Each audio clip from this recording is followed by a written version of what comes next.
వశిష్టాది మునుల ప్రోత్సాహంబున ఉత్తరకామేశ వేగ ప్రభావమున పాయస ప్రభావమున కౌశల్య సుమిత్ర కైకేయి అను ముగ్గురు భార్యలకు రామలక్ష్మణ భరత శత్రుఘ్న అను నలుగురు కుమారులు కలిగి వారికి అన్నప్రసన్నాది కేళపునైనాలు చక్కదిద్ది వివాహమునకై ఏచియుండ మిథిలాపురమున అనగా మీ యొద్ద కన్ని నుండి వెరింగి ఆ రాజు మమ్మల్ని పిలిచి ఇలా చెప్పమన్నాడయ్యా.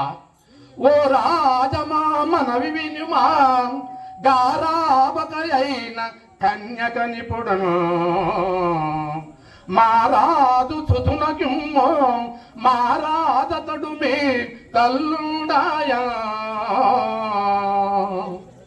ఓ రాజా, దశరథ రాజు కుమారుడైన శ్రీరామచంద్రునకు మీ యొక్క గారాల ముద్దుల కూతురుని ఇచ్చి వివాహం చేయాల్సిందిగా ఆ రాజు కోరుచూ మమ్మల్ని పంపించి మీ సందేశం అడిగిరమ్మన్నాడయ్యా.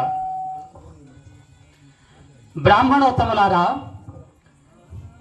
ఆ రాజు ముఖమే మెరుంగము ధీరుండతడెట్టివాడో తేజం పెట్టిదో వారికి సిరియే మాత్రము ధీరాగ్రణి మాకు తెల్ల తేటంగ జపుమా.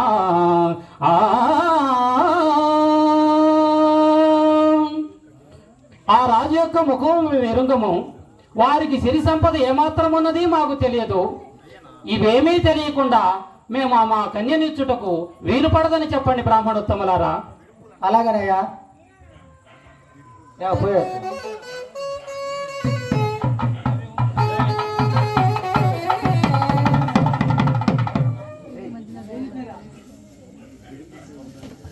వాడి ముఖమే మెరుంగము వారిది ఏ దేశం మెరుగు అని ఏం లేకుండా ఎట్టిస్తాము అని చెప్పారు.